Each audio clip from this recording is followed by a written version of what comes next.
Hi friends, I'm Karthik துருவம் அகாடமிலேருந்து. வரக்கூடிய group 4 எக்ஸாமுக்காக நம்ம கரண்ட் அவர்ஸ் பார்த்துட்ருக்கோம். அந்த வகையில் நம்ம பிப்ரவரி மந்த் கரண்ட் அவர்ஸ் பார்த்துட்ருக்கோம். ஓகேங்களா? இன்றைக்கி நம்ம பார்க்க போகிறது பிப்ரவரி 20, 21, 22, 23 இந்த 4 நாளுக்கு உண்டான கரண்ட் அவர்ஸ் பார்க்க போகிறோம். சரிங்களா? ஓகே, முதல் கேள்வி பாருங்கள். தற்போதைய நிதியாண்டில் குடிசையில்லா தமிழ்நாடு திட்டத்தின் கீழ் எத்தனை வீடுகள் கட்டித்தரப்பட உள்ளன அப்படின்னு சொல்லி பார்த்தீங்கன்னா, ஆன்சர் 1 லட்சம். அதாவது இப்போ சமீபத்தில் பார்த்தீங்கன்னா தமிழக சட்டப்பேரவையில் 2024-25 ஆண்டுக்கான பட்ஜெட் தாக்கல் செஞ்சுருந்தாங்க. அதில் என்ன சொல்லியிருந்தாங்க அப்படின்னு சொல்லி பார்த்தீங்கன்னா, வரக்கூடிய 6 ஆண்டுகளில் 8 லட்சத்துக்கும் மேற்பட்ட காங்கிரீட் வீடுகள் கட்டித்தரப்படும் அப்படின்னு சொல்லியிருந்தாங்க. அது மட்டும் இல்லாமல் 2030க்குள்ளே குடிசை இல்லாத தமிழ்நாடாக மாற்றுவோம் அப்படின்னு சொல்லிட்டு ஒரு இலக்கை நிர்ணயிச்சிருக்காங்க.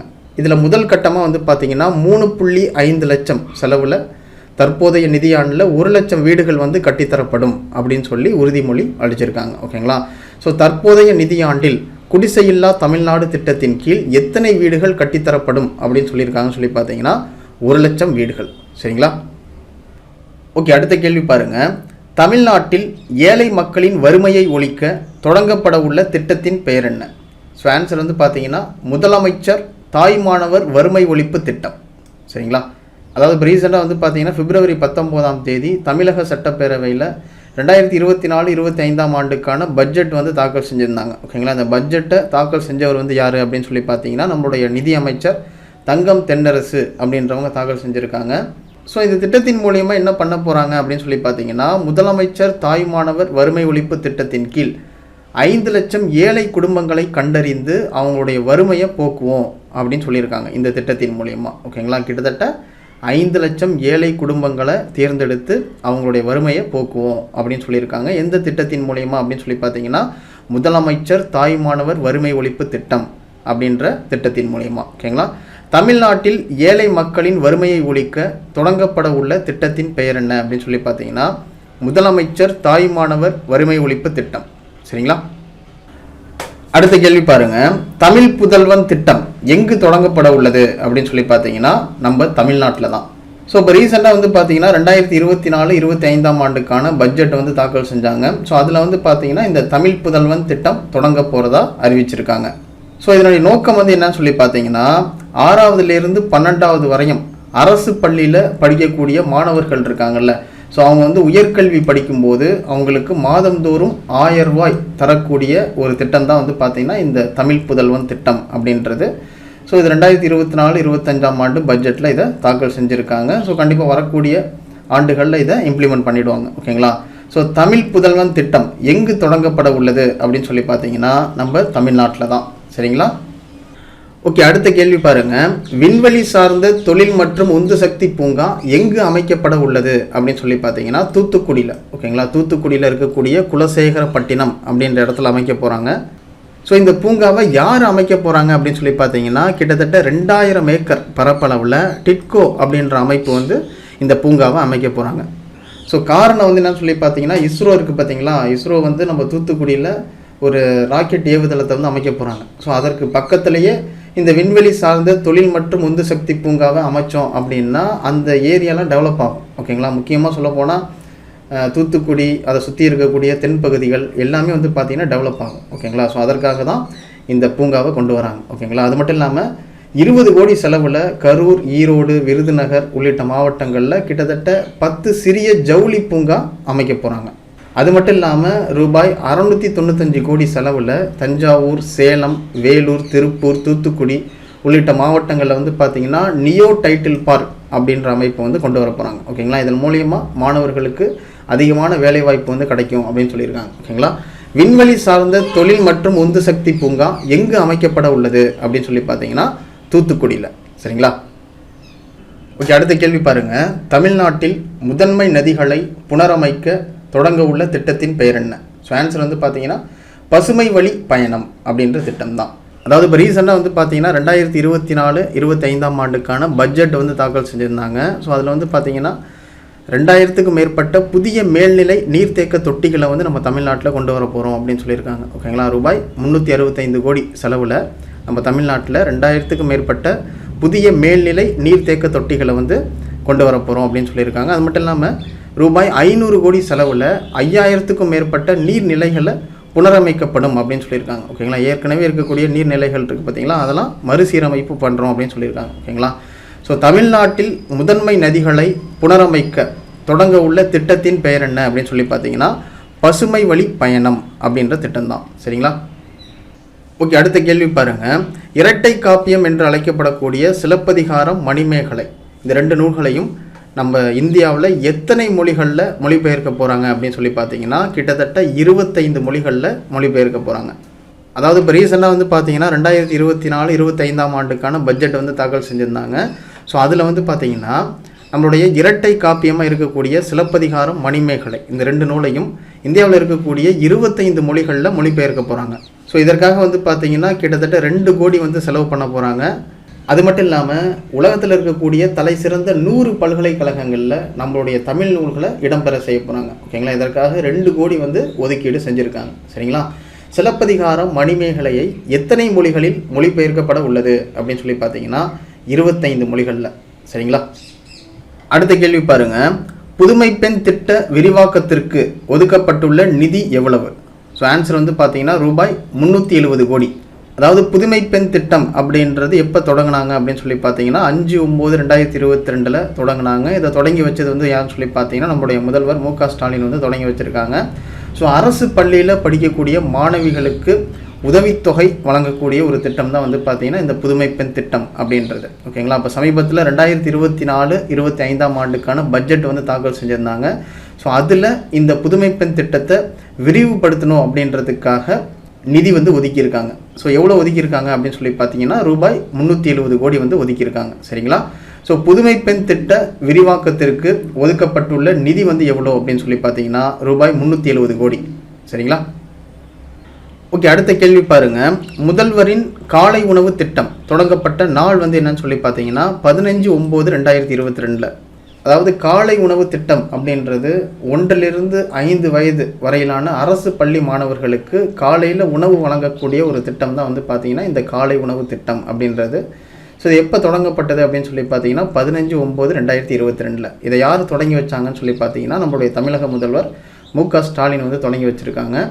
ஸோ இப்போ சமீபத்தில் நடந்த 2024-25ஆம் ஆண்டுக்கான பட்ஜெட்டில் இந்த திட்டத்தை விரிவுபடுத்தணும் அப்படின்னு சொல்லிட்டு நிதி வந்து ஒதுக்கியிருக்காங்க. ஓகேங்களா, ஸோ முதல்வரின் காலை உணவு திட்டம் எப்போ தொடங்கப்பட்டது அப்படின்னு சொல்லி பார்த்தீங்கன்னா 15/9/2022. சரிங்களா, அடுத்த கேள்வி பாருங்கள். புதிதாக தோழி விடுதிகள் திட்டம் எந்தெந்த இடங்களில் தொடங்கப்பட உள்ளது அப்படின்னு சொல்லி பார்த்தீங்கன்னா ஆன்சர் வந்து சென்னை, கோவை மற்றும் மதுரை இந்த 3 இடங்களில் தொடங்க போகிறாங்க. அதாவது இப்போ நம்ம ஊர்லேருந்து ஒரு பெண் வந்து சென்னைக்கு போகிறாங்க, இல்லை மதுரைக்கு, இல்லை கோயம்புத்தூருக்கு ஒரு வேலை தேடி போகிறாங்கன்னா அங்கே வந்து சரியான விடுதி வந்து இருக்காது. அது பாதுகாப்பாக இருக்குமா அப்படின்னு சொல்ல முடியாது. ஓகேங்களா, ஸோ அதுக்காக அரசாங்கம் என்ன பண்ணுறாங்க, தோழி விடுதிகள் அப்படின்னு சொல்லிட்டு நிறைய விடுதிகளை வந்து அமைக்க போகிறாங்க.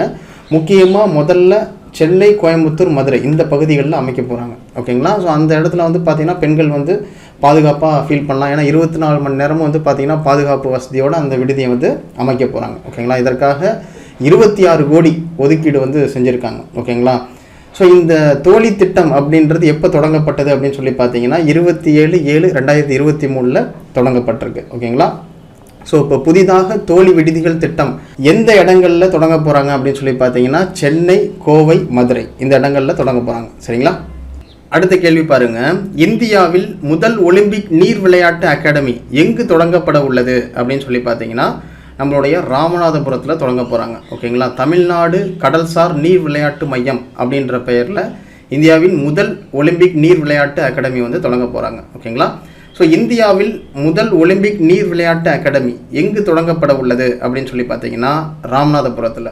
சரிங்களா, அடுத்த கேள்வி பாருங்கள். தமிழகத்தில் பழங்குடியினரின் வாழ்வியல் மேம்பாட்டிற்காக தொடங்கப்பட்ட திட்டத்தின் பெயர் என்ன? ஸோ ஆன்சர் வந்து பார்த்தீங்கன்னா தொல்குடி திட்டம்.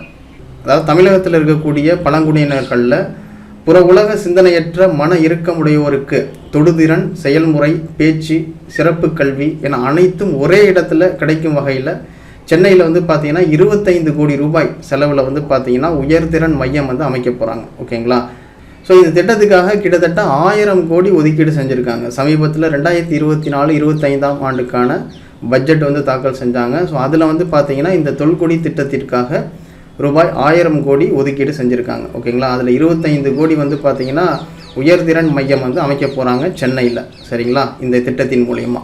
ஸோ தமிழகத்தில் பழங்குடியினரின் வாழ்வியல் மேம்பாட்டிற்காக தொடங்கப்பட்ட திட்டத்தின் பெயர் என்ன அப்படின்னு சொல்லி பார்த்தீங்கன்னா தொல்குடி திட்டம். சரிங்களா.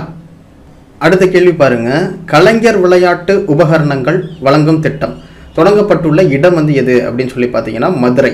அதாவது இப்போ சமீபத்தில் வந்து பார்த்தீங்கன்னா கலைஞர் விளையாட்டு உபகரணங்கள் வழங்கும் திட்டம் அப்படின்றத February 18 மதுரையில் அமைச்சர் உதயநிதி ஸ்டாலின் வந்து பார்த்தீங்கன்னா தொடங்கி வைக்கிறார். ஓகேங்களா. இந்த திட்டத்தின் மூலயமா ஒரு ஊராட்சிக்கு கிட்டத்தட்ட 33 விளையாட்டு உபகரணங்கள் வந்து வழங்க போகிறாங்க. ஓகேங்களா. ஒவ்வொரு ஊராட்சிக்கும் 33 விளையாட்டு உபகரணங்கள் வழங்க போகிறாங்க. எந்த திட்டத்தின் மூலயமா அப்படின்னு சொல்லி பார்த்தீங்கன்னா கலைஞர் விளையாட்டு உபகரணங்கள் வழங்கும் திட்டம் அப்படின்ற திட்டத்தின் மூலயமா. ஓகேங்களா. ஸோ கலைஞர் விளையாட்டு உபகரணங்கள் வழங்கும் திட்டம் தொடங்கப்பட்டுள்ள இடம் அது எதுன்னு சொல்லி பார்த்தீங்கன்னா மதுரை. சரிங்களா. ஓகே, அடுத்த கேள்வி பாருங்கள். 2024ஆம் ஆண்டிற்கான பேட்மிண்டன் ஆசிய சாம்பியன்ஷிப் போட்டியில் சாம்பியன் பட்டத்தை வென்றுள்ள அணி வந்து எது? ஸோ ஆன்சர் வந்து பார்த்தீங்கன்னா இந்தியா. ஸோ இப்போ ரீசெண்டாக வந்து பார்த்தீங்கன்னா 2024ஆம் ஆண்டுக்கான பேட்மிண்டன் ஆசிய சாம்பியன்ஷிப் போட்டி வந்து நடந்தது. ஸோ அந்த போட்டியில் இந்தியா வந்து 3-2 அப்படின்ற கணக்கில் மிகவும் பலமான சீனா அணியை வீழ்த்தி நம்ம இந்தியா வந்து பார்த்தீங்கன்னா சாம்பியன் பட்டம் ஜெயிச்சிருக்காங்க. ஓகேங்களா. ஸோ 2024ஆம் ஆண்டிற்கான பேட்மிண்டன் ஆசிய சாம்பியன்ஷிப் போட்டியில் சாம்பியன் பட்டத்தை வென்றுள்ள அணி வந்து எதுன்னு சொல்லி பார்த்தீங்கன்னா நம்ம இந்தியா தான். சரிங்களா. அடுத்த கேள்வி பாருங்கள், உலக சமூக நீதி தினம் ஆண்டுதோறும் எந்த நாளில் அனுசரிக்கப்படுது அப்படின்னு சொல்லி பார்த்தீங்கன்னா February 20ஆம் நாள். அதாவது உலக சமூக நீதி தினம் அப்படின்றது ஆண்டுதோறும் எந்த நாளில் அனுசரிக்கப்படுது அப்படின்னு சொல்லி பார்த்தீங்கன்னா February 20ஆம் நாள். ஸோ வறுமையை போக்கணும் அப்படின்றதுக்காகவும் வேலையின்மையின் பிரச்சனைகளை கையாளும் முயற்சிகளை ஊக்குவிக்கணும் அப்படின்றதுக்காகவும் இந்த நாளை அனுசரிக்கிறாங்க. ஓகேங்களா. ஸோ உலக சமூக நீதி தினம் ஆண்டுதோறும் எந்த நாளில் அனுசரிக்கப்படுது அப்படின்னு சொல்லி பார்த்தீங்கன்னா February 20ஆம் நாள். சரிங்களா. அடுத்த கேள்வி பாருங்கள், நான் முதல்வன் ஒலிம்பியாட் திட்டம் எப்போது தொடங்கப்பட்டுள்ளது அப்படின்னு சொல்லி பார்த்தீங்கன்னா ஆன்சர் வந்து 20/2/2024 தொடங்கியிருக்காங்க. அதாவது நான் முதல்வன் ஒலிம்பியாட் திட்டம் அப்படின்றது எப்போ தொடங்கப்பட்டிருக்கு அப்படின்னு சொல்லி பார்த்தீங்கன்னா 20/2/2024 தொடங்கியிருக்காங்க. 6வதுலேருந்து 9வது வரையும் இருக்கக்கூடிய பள்ளி மாணவிகள் இருக்காங்கள்ல, அவங்களுடைய திறனை மேம்படுத்தணும் அப்படின்றதுக்காக இந்த திட்டத்தை கொண்டு வந்திருக்காங்க. ஸோ இந்த திட்டத்தை தொடங்கியவங்க வந்து யார் சொல்லி பார்த்தீங்கன்னா அமைச்சர்களாக இருக்கக்கூடிய உதயநிதி ஸ்டாலின் மற்றும் அன்பில் மகேஷ் பொய்யாமொழி, இவங்க தான் வந்து பார்த்தீங்கன்னா இந்த திட்டத்தை தொடங்கி வச்சுருக்காங்க. அதே மாதிரி இந்த திட்டத்தின் மூலிமா மாணவர்களோட திறனை மேம்படுத்தணும் அப்படின்றதுக்காக கணிதம், உளவியல், மொழித்திறன் தேர்வு இதெல்லாம் நடத்துகிறாங்க. ஓகேங்களா. ஸோ நான் முதல்வன் ஒலிம்பியாட் திட்டம் எப்போது தொடங்கப்பட்டது அப்படின்னு சொல்லி பார்த்தீங்கன்னா 20/2/2024 தொடங்கியிருக்காங்க. சரிங்களா. ஓகே, அடுத்த கேள்வி பாருங்கள், மண் வளத்தினை பாதுகாக்க தமிழகத்தில் தொடங்கப்பட்டுள்ள திட்டத்தின் பெயர் என்ன? ஸோ ஆன்சர் வந்து பார்த்தீங்கன்னா மண்ணுயிர் காத்து மண்ணுயிர் காப்போம் அப்படின்றது தான். ஸோ இப்போ சமீபத்தில் வந்து பார்த்தீங்கன்னா 2024-25ஆம் ஆண்டுக்கான பட்ஜெட் வந்து தாக்கல் செஞ்சுருந்தாங்க. ஸோ அதில் மண் வளத்தை பாதுகாக்கணும் அப்படின்ற வகையில் மண்ணுயிர் காத்து மண்ணுயிர் காப்போம் அப்படின்ற திட்டத்தை தொடங்கியிருக்காங்க. ஸோ அதற்காக கிட்டத்தட்ட 206 கோடி வந்து ஒதுக்கீடு செஞ்சுருக்காங்க. ஓகேங்களா. ஸோ மண் வளத்தினை பாதுகாக்க தமிழகத்தில் தொடங்கப்பட்டுள்ள திட்டத்தின் பெயர் என்ன அப்படின்னு சொல்லி பார்த்தீங்கன்னா மண்ணுயிர் காத்து மண்ணுயிர் காப்போம். சரிங்களா. அடுத்த கேள்வி பாருங்கள், தேனி முனையம் எங்கு அமைக்கப்பட உள்ளது? ஸோ ஆன்சர் வந்து பார்த்தீங்கன்னா கன்னியாகுமரி. அதாவது மக்களோட உடல் நலத்துக்கு தேனி வளர்ப்பு அப்படின்றது ரொம்ப முக்கியமானது அப்படின்றத கருத்தில் கொண்டு கன்னியாகுமரியில் வந்து பார்த்திங்கன்னா தேனி முனையம் அப்படின்றத அமைக்க போகிறாங்க. இதற்காக வந்து பார்த்திங்கன்னா 3,60,00,000 வந்து பார்த்திங்கன்னா ஒதுக்கீடு செஞ்சுருக்காங்க. ஓகேங்களா. தேனி முனையம் அப்படின்றது எங்கே அமைக்க போகிறாங்க அப்படின்னு சொல்லி பார்த்தீங்கன்னா கன்னியாகுமரி. சரிங்களா. அடுத்த கேள்வி பாருங்கள், இந்தியாவின் முதல் திறன் இந்தியா மையம் எங்கு தொடங்கப்பட உள்ளது அப்படின்னு சொல்லி பார்த்தீங்கன்னா சம்பல்பூர் அப்படின்ற பகுதியில் தான். அதாவது நம்ம இந்தியாவில் ஒடிசா மாநிலத்தில் சம்பல்பூர் அப்படின்ற பகுதியில் வந்து பார்த்திங்கன்னா இந்தியாவின் முதல் திறன் இந்தியா மையம் அப்படின்றத அமைச்சிருக்காங்க. ஸோ இதை தொடங்கி வச்சது வந்து யார் அப்படின்னு சொல்லி பார்த்தீங்கன்னா நம்மளுடைய மத்திய கல்வித்துறை அமைச்சர் தர்மேந்திர பிரதான் அப்படின்றவர் தான் தொடங்கி வச்சுருக்கார். ஓகேங்களா. ஸோ இந்தியாவின் முதல் திறன் இந்தியா மையம் எங்கு தொடங்கப்பட்டுள்ளது அப்படின்னு சொல்லி பார்த்தீங்கன்னா சம்பல்பூர் அப்படின்ற பகுதியில் தான். ஓகேங்களா. ஒடிசாவில் இருக்கக்கூடிய சம்பல்பூர். சரிங்களா. அடுத்த கேள்வி பாருங்கள், உலக அளவில் முதல் முறையாக மர செயற்கைக்கோளை உருவாக்கிய நாடுகள் எது? ஸோ ஆன்சர் வந்து பார்த்தீங்கன்னா அமெரிக்கா மற்றும் ஜப்பான். அதாவது உலகத்திலேயே முதல் முறையாக மர செயற்கைக்கோளை உருவாக்கிய நாடுகள் வந்து எதுன்னு சொல்லி பார்த்தீங்கன்னா அமெரிக்காவும் ஜப்பானும் தான். ஓகேங்களா, அமெரிக்காவில் இருக்கக்கூடிய நாசா விண்வெளி மையமும் ஜப்பானில் இருக்கக்கூடிய ஜாக்ஸா விண்வெளி மையமும் இணைஞ்சு உலகத்திலேயே முதல் மர செயற்கைக்கோளை உருவாக்கியிருக்காங்க. ஸோ காரணம் வந்து என்னன்னு சொல்லி பார்த்தீங்கன்னா விண்வெளியில் மாசுபாட்டை குறைக்கணும் அப்படின்றதுக்காக இந்த மர செயற்கைக்கோளை உருவாக்கியிருக்காங்க. ஓகேங்களா, ஸோ உலக அளவில் முதல் முறையாக மர செயற்கைக்கோளை உருவாக்கிய நாடுகள் வந்து எதுன்னு சொல்லி பார்த்தீங்கன்னா அமெரிக்கா மற்றும் ஜப்பான். சரிங்களா, அடுத்த கேள்வி பாருங்கள். 4வது கேலோ இந்திய பல்கலைக்கழக விளையாட்டுப் போட்டி எங்கு தொடங்கப்பட்டுள்ளது அப்படின்னு சொல்லி பார்த்தீங்கன்னா அசாமில்.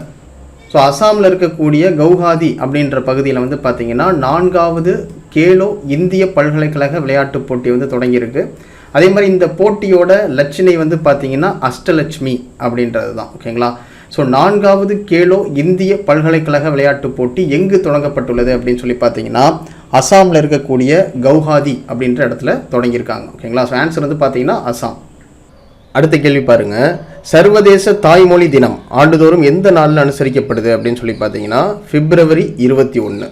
அதாவது சர்வதேச தாய்மொழி தினம் அப்படின்றது எதற்காக அனுசரிக்கிறாங்கன்னா மொழியியல் மற்றும் கலாச்சார பன்முகத்தன்மையை பற்றின விழிப்புணர்வை ஏற்படுத்தணும் அப்படின்றதுக்காகவும் பன்மொழியை மேம்படுத்தணும் அப்படின்றதுக்காகவும் ஆண்டுதோறும் பிப்ரவரி 21ஆம் நாள் வந்து பார்த்திங்கன்னா உலக அளவில் சர்வதேச தாய்மொழி தினம் அப்படின்றது அனுசரிக்கப்படுது. ஓகேங்களா, ஸோ சர்வதேச தாய்மொழி தினம் ஆண்டுதோறும் எந்த நாளில் அனுசரிக்கிறாங்க அப்படின்னு சொல்லி பார்த்தீங்கன்னா பிப்ரவரி 21. சரிங்களா, அடுத்த கேள்வி பாருங்கள். தமிழ்நாடு மாநில மகளிர் கொள்கையை வெளியிட்டுள்ளவர் யார்? ஸோ ஆன்சர் வந்து பார்த்தீங்கன்னா தமிழக முதல்வர் மு.க. ஸ்டாலின் அவர்கள். அதாவது பெண்களுக்கான திறன் மேம்பாடு, வேலைவாய்ப்பு, அரசியலில் பெண்களின் நிலையை மேம்படுத்துவதற்காக இந்த கொள்கையை வெளியிட்டிருக்காங்க. அது மட்டும் இல்லாமல் சமூக நீதி, சமத்துவம், பெண்களுக்கு அதிகாரம் அளித்தல் போன்றவற்றின் அடிப்படையில் ஸோ இந்த கொள்கையை வெளியிட்டிருக்காங்க. ஓகேங்களா, ஸோ இந்த கொள்கையை வெளியிட்டவர் வந்து யாருன்னு சொல்லி பார்த்தீங்கன்னா நம்மளுடைய தமிழக முதல்வர் மு.க. ஸ்டாலின் வந்து பார்த்தீங்கன்னா வெளியிட்டிருக்காங்க. ஓகேங்களா, ஸோ தமிழ்நாடு மாநில மகளிர் கொள்கையை வெளியிட்டுள்ளவர் யார் அப்படின்னு சொல்லி பார்த்தீங்கன்னா தமிழக முதல்வர் மு.க. ஸ்டாலின். சரிங்களா, அடுத்த கேள்வி பாருங்கள். தற்போது பிரெஞ்சு அரசின் செவாலியர் விருது யாருக்கு வழங்கப்பட்டுள்ளது? ஸோ ஆன்சர் வந்து பார்த்தீங்கன்னா ஆப்ஷன் டி, சசி தரூர் அப்படின்றவருக்கு கொடுத்துருக்காங்க. அதாவது இந்த சசி தரூர் அப்படின்றவர் யாருன்னா திருவனந்தபுரத்தை சேர்ந்த காங்கிரஸ் எம்பியான சசி தரூர் அப்படின்றவருக்கு தற்போது பிரெஞ்சு அரசோட மிக உயரிய விருதான செவாலியர் விருது வந்து கொடுத்துருக்காங்க. ஓகேங்களா, இந்த சசி தரூர் அப்படின்றவர் நிறைய நூல்கள் வந்து எழுதியிருக்காரு. இந்தியாவின் இருண்ட காலம் உள்ளிட்ட ஏராளமான நூல்களை எழுதியிருக்கார். ஓகேங்களா, இவருக்கு பிரெஞ்சு அரசோட உயரிய விருதான செவாலியர் விருது இப்போ சமீபத்தில் கொடுத்துருக்காங்க. சரிங்களா, தற்போது பிரெஞ்சு அரசின் செவாலியர் விருது யாருக்கு வழங்கப்பட்டுள்ளது அப்படின்னு சொல்லி பார்த்தீங்கன்னா சசி தரூர் அப்படின்றவருக்கு தான். சரிங்களா, ஓகே, அடுத்த கேள்வி பாருங்கள். கர்நாடகாவில் மக்களுக்கு கண் சிகிச்சை சேவை வழங்குவதற்காக தொடங்கப்பட்டுள்ள திட்டத்தின் பெயர் என்ன? ஸோ ஆன்சர் வந்து பார்த்தீங்கன்னா ஆப்ஷன் டி, ஆஷா கிரணா அப்படின்ற திட்டம் தான். அதாவது கர்நாடக அரசு என்ன செஞ்சுருக்காங்க அப்படின்னு சொல்லி பார்த்தீங்கன்னா அந்த ஊரில் இருக்கக்கூடிய மக்களுக்கு இலவசமாக உடல் நலம் மற்றும் கண் பரிசோதனை செய்யக்கூடிய வகையில் ஒரு திட்டத்தை தொடங்கியிருக்காங்க. அந்த திட்டத்தோட பேர் வந்து என்னன்னு சொல்லி பார்த்தீங்கன்னா ஆஷா கிரணா அப்படின்ற திட்டம் தான். இந்த திட்டத்தின் மூலயமா அந்த ஊரில் இருக்கக்கூடிய மக்கள் இலவசமாக அவங்களுடைய உடல்நலம் மற்றும் கண் பரிசோதனை வந்து செஞ்சுக்கலாம் அப்படின்னு சொல்லியிருக்காங்க. ஸோ இந்த திட்டத்தை தொடங்கி வச்சது வந்து யாருன்னு சொல்லி பார்த்தீங்கன்னா கர்நாடகாவோட முதல்வர் சீதாராமையா வந்து பார்த்தீங்கன்னா தொடங்கி வச்சிருக்கார். ஓகேங்களா, ஸோ கர்நாடகாவில் மக்களுக்கு கண் சிகிச்சை சேவை வழங்குவதற்காக தொடங்கப்பட்டுள்ள திட்டத்தின் பெயர் என்ன அப்படின்னு சொல்லி பார்த்தீங்கன்னா ஆஷா கிரணா அப்படின்ற திட்டம் தான். சரிங்களா, அடுத்த கேள்வி பாருங்கள். 12வது மிலன் கூட்டு கடற்பயிற்சி நடைபெறும் இடம் வந்து எது அப்படின்னு சொல்லி பார்த்தீங்கன்னா விசாகப்பட்டினம். ஸோ இப்போ சமீபத்தில் வந்து பார்த்தீங்கன்னா 12வது மிலன் கூட்டு கடற்பயிற்சி வந்து நடக்க போகுது. எங்கன்னு சொல்லி பார்த்தீங்கன்னா விசாகப்பட்டினத்தில் நடக்க போகுது. ஓகேங்களா, ஸோ இந்த கடற்பயிற்சியில் கிட்டத்தட்ட 50 நாடுகள் வந்து பங்கேற்க போகிறாங்க. ஓகேங்களா, ஸோ 12வது மிலன் கூட்டு கடற்பயிற்சி நடைபெறும் இடம் வந்து எதுன்னு சொல்லி பார்த்தீங்கன்னா விசாகப்பட்டினம். சரிங்களா, ஓகே, அடுத்த கேள்வி பாருங்கள். இந்திய நீதித்துறையின் பீஷ்ம பிதாமகன் என்று அழைக்கப்பட்டவர் யார்? ஸோ ஆன்சர் வந்து பார்த்தீங்கன்னா ஃபாலி நாரிமன் அப்படின்றவர் தான். அதாவது இந்தியாவின் சட்ட நிபுணரும் மூத்த வழக்கறிஞருமான ஃபாலி நாரிமன் அப்படின்றவர் இப்போ சமீபத்தில் இறந்து போயிட்டார். ஸோ இந்திய நீதித்துறையின் பீஷ்ம பிதாமகன் அப்படின்னு அழைக்கப்பட்டிருக்கார். அது மட்டும் இல்லாமல் 1991 பத்மபூஷன் விருதும் 2007 பத்ம விபூஷன் விருதும் நம்ம இந்திய அரசு வந்து பார்த்தீங்கன்னா இவருக்கு கொடுத்துருக்கு. ஓகேங்களா. ஸோ இந்திய நீதித்துறையின் பீஷ்ம பிதாமகன் என்று அழைக்கப்பட்டவர் வந்து யாருன்னு சொல்லி பார்த்தீங்கன்னா இந்த ஃபாலி நாரிமன் அப்படின்றவர் தான். சரிங்களா. அடுத்த கேள்வி பாருங்க, இமயமலை கூடை என்னும் திட்டத்தினை தொடங்கியுள்ள மாநிலம் இது? ஸோ ஆன்சர் வந்து பார்த்தீங்கன்னா உத்தரகண்ட். அதாவது இமயமலை கூடை அப்படின்ற திட்டத்தை தொடங்கி இருக்கிற மாநிலம் வந்து எதுன்னு சொல்லி பார்த்தீங்கன்னா உத்தரகண்ட் மாநிலம் தான். கடந்த 2018ஆம் ஆண்டு சுமித் மற்றும் ஸ்னேகா தப்லி அப்படின்றவங்க இந்த திட்டத்தை கொண்டு வரணும் அப்படின்னு நினச்சாங்க. பால் பண்ணை, விவசாயம் மற்றும் அதில் இருக்கக்கூடிய அம்சங்கள் தொடர்பான விவரங்களை கருத்தில் கொண்டு இமயமலை கூடை அப்படின்ற திட்டத்தை கொண்டு வரணும் அப்படின்னு நினச்சாங்க. அந்த ஊரில் இருக்கக்கூடிய மக்களுக்கு வேலை வாய்ப்பு கிடைக்கணும் அப்படின்னு நினச்சாங்க. ஸோ அதை பேஸ் பண்ணி தான் வந்து பார்த்தீங்கன்னா உத்தரகண்ட் மாநிலத்தோட முதல்வர் புஷ்கர் சிங் தாமி அப்படின்றவங்க இமயமலை கூடை அப்படின்ற திட்டத்தை தொடங்கி வச்சுருக்காங்க. அவர் தொடங்கி வைக்கும்போது இந்த இருவரையும் வந்து பார்த்தீங்கன்னா மென்ஷன் பண்ணி தான் தொடங்கி வச்சுருக்கார். ஓகேங்களா.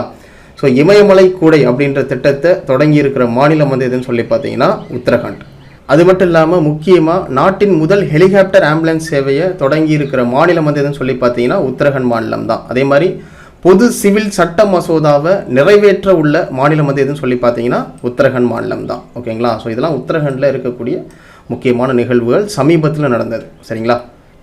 ஓகே, அடுத்த கேள்வி பாருங்கள், CE-20 கிரையோஜெனிக் இன்ஜின் இறுதிக்கட்ட சோதனை எங்கு நடத்தப்பட்டது அப்படின்னு சொல்லி பார்த்தீங்கன்னா மகேந்திரகிரியில் நடத்தப்பட்டிருக்கு.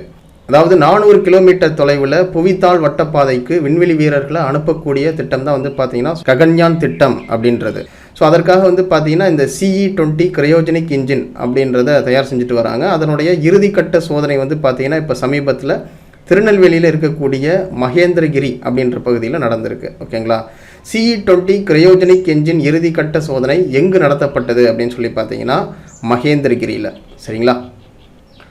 ஓகே, அடுத்த கேள்வி பாருங்கள், கிளாசிக்கல் செஸ் போட்டியின் சாம்பியன் பட்டத்தினை மிக இளம் வயதில் வென்றவர் யார்? ஸோ ஆன்சர் வந்து பார்த்தீங்கன்னா அஸ்வத் கௌசிக் அப்படின்ற பையன்தான். அதாவது சமீபத்தில் கிளாசிக் செஸ் போட்டி வந்து நடந்தது. அதில் சிங்கப்பூரை சேர்ந்த இந்திய வம்சாவளியாக இருக்கக்கூடிய 8 வயது சிறுவரான அஸ்வத் கௌசிக் அப்படின்றவர் சாம்பியன் பட்டம் ஜெயிச்சிருக்காரு. யாரை வீழ்த்தி சாம்பியன் பட்டம் ஜெயிச்சிருக்காரு அப்படின்னு சொல்லி பார்த்தீங்கன்னா போலாந்து நாட்டை சேர்ந்த 37 வயதான கிராண்ட் மாஸ்டராக இருக்கக்கூடிய ஜாசக் ஸ்டோஃபோ அப்படின்றவரை வீழ்த்தி அஸ்வத் கௌசிக் வந்து பார்த்தீங்கன்னா சாம்பியன் பட்டம் ஜெயிச்சிருக்காங்க. ஓகேங்களா. கிளாசிக்கல் செஸ் போட்டியின் சாம்பியன் பட்டத்தினை மிக இள வயதில் வென்றவர் யார் அப்படின்னு சொல்லி பார்த்தீங்கன்னா இந்த அஸ்வத் கௌசிக் அப்படின்ற பையன்தான். சரிங்களா.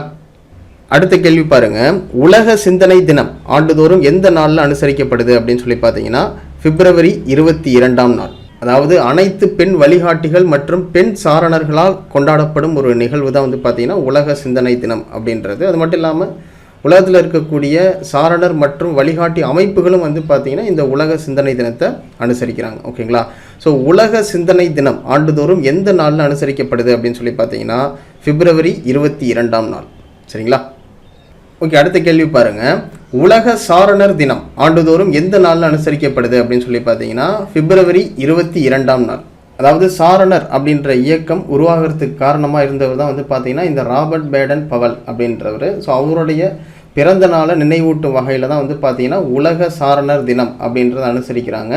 அதே மாதிரி இந்த ராபர்ட் பேடன் பவல் அப்படின்றவர் 1857 பிறந்திருக்காரு. 1908 வந்து பார்த்தீங்கன்னா இந்த சாரணர் அப்படின்ற இயக்கத்தை உருவாக்கியிருக்காரு. ஓகேங்களா. சாரணர் என்பது இளைஞர்களுக்கான தன்னார்வ அரசியல் சாராத ஒரு கல்வி இயக்கம் தான் வந்து பார்த்தீங்கன்னா இந்த சாரணர் அப்படின்றது. ஓகேங்களா. ஸோ இதை தொடங்கியவர் வந்து பார்த்தீங்கன்னா இந்த ராபர்ட் பேடன் பவல் அப்படின்றவர் தான். ஸோ இவருடைய பிறந்த தினத்தை தான் நம்ம உலக சாரணர் தினமாக அனுசரிக்கிறோம். ஓகேங்களா. ஸோ உலக சாரணர் தினம் ஆண்டுதோறும் எந்த நாளில் அனுசரிக்கப்படுது அப்படின்னு சொல்லி பார்த்தீங்கன்னா பிப்ரவரி 22ஆம் நாள். சரிங்களா.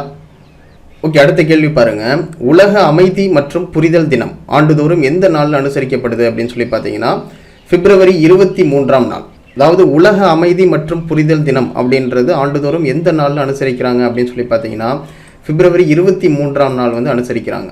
அதாவது பல்வேறு விதமான மதங்கள், கலாச்சாரங்கள், புவியியல் சார்ந்த தனிநபர்களுக்கிடையே நல்லிணக்கம் மற்றும் நல்லெண்ணங்களை மேம்படுத்தணும் அப்படின்ற வகையில் உலக அளவில் வந்து பார்த்தீங்கன்னா அமைதி மற்றும் புரிதலுக்கான ஒரு தினமாக இந்த நாள் அனுசரிக்கிறாங்க. ஓகேங்களா. ஸோ உலக அமைதி மற்றும் புரிதல் தினம் ஆண்டுதோறும் எந்த நாளில் அனுசரிக்கிறாங்க அப்படின்னு சொல்லி பார்த்தீங்கன்னா பிப்ரவரி 23ஆம் நாள்.